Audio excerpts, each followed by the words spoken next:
നിങ്ങൾ അവസാനമായി ഒരാളുടെ മൊബൈൽ നമ്പർ ഓർമ്മിച്ചെടുക്കാൻ ശ്രമിച്ചത് എപ്പോഴാണ്? ഗൂഗിൾ മാപ്പ് ഉപയോഗിക്കാതെ ഒരു പുതിയ സ്ഥലത്തേക്ക് നിങ്ങൾ അവസാനമായി യാത്ര ചെയ്തത് എന്നാണ്? ChatGPTയുടെ സഹായമില്ലാതെ നിങ്ങൾ അവസാനമായി ഒരു ഇമെയിൽ കണ്ടന്റ് എഴുതിയത് എപ്പോഴാണ്? കുറച്ചധികം നാളുകളായി കാണും, ഉറപ്പ്. എല്ലാ കാര്യങ്ങളും സൗകര്യം എന്ന വാക്ക് സ്ഥിരമായി മാറിയ കാലഘട്ടത്തിലാണ് നമ്മൾ ജീവിക്കുന്നത്. എല്ലാം ഔട്ട്സോഴ്സ് ചെയ്ത് പഠിച്ചു കഴിഞ്ഞു. പച്ചക്കറികൾ മിനിറ്റുകൾക്കുള്ളിൽ നിങ്ങളുടെ വീട്ടുവാതിൽക്കൽ എത്തുമ്പോൾ എന്തിനാണ് മാർക്കറ്റിൽ പോകുന്നത്? വീട്ടുപകരണങ്ങൾ ഇല്ലാത്തപ്പോൾ ആപ്പിൽ ഒന്ന് ടാപ്പ് ചെയ്താൽ വീട് തൂത്തുവാരാൻ വരെ ആളുകൾ എത്തും. പിന്നെന്തിനു വിഷമിക്കണം? ഏറ്റവും ലളിതമായ ജോലികൾ പോലും ഔട്ട്സോഴ്സ് ചെയ്യുന്ന അവസ്ഥയിലേക്ക് നമ്മൾ മാറിക്കഴിഞ്ഞു.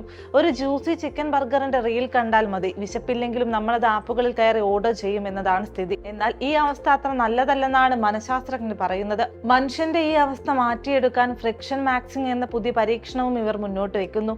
മനഃപൂർവ്വം ദൈനംദിന ജീവിതത്തിൽ ഒരു പരിധിവരെ അസൗകര്യങ്ങൾ കൊണ്ടുവരുന്നതാണ് ഈ രീതി.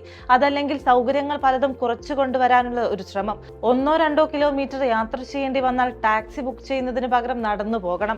കഴിക്കാനുള്ള ഭക്ഷണം ഓൺലൈനായി ഓർഡർ ചെയ്യുന്നതിന് പകരം പാചകം ചെയ്തു തുടങ്ങണം. ഭക്ഷണം പാകം ചെയ്യുമ്പോഴും വസ്ത്രങ്ങൾ മടക്കി വെക്കുമ്പോഴും ഒന്നും അതിനൊപ്പം ഫോൺ ഉപയോഗിക്കാതെ ശീലിക്കണം. കുട്ടികൾക്ക് ഭക്ഷണം കൊടുക്കുമ്പോൾ ടിവിയോ ഫോണോ ഉപയോഗിക്കാൻ പാടില്ല.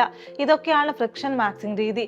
ഇവിടെ സാങ്കേതിക വിദ്യ ഉപേക്ഷിക്കുകയല്ല ചെയ്യുന്നത്, മറിച്ച് ചെയ്യുന്ന ഓരോ കാര്യങ്ങളിലും നിങ്ങളുടെ പങ്കാളിത്തം വർദ്ധിപ്പിക്കുകയാണ്.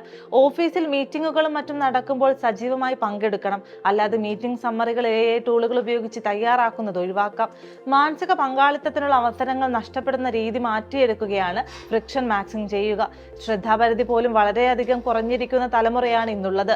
2x വേഗതയില്ലാതെ റീലുകൾ കാണാൻ പോലും പറ്റാത്തവരാണ് പലരും. പുതിയ സൗകര്യങ്ങൾ ജീവിതം കൂടുതൽ സുഖപ്രദമാക്കുമെങ്കിലും ആളുകൾക്ക് അസ്വസ്ഥതയും ശ്രദ്ധയില്ലായ്മയും മാനസിക ആരോഗ്യക്കുറവും ഇതുമൂലം ഉണ്ടാകും. അതിനുള്ള മറുമരുന്നാണ് ഫ്രിക്ഷൻ മാക്സിംഗ് എന്ന് മനഃശാസ്ത്രജ്ഞർ പറയുന്നു.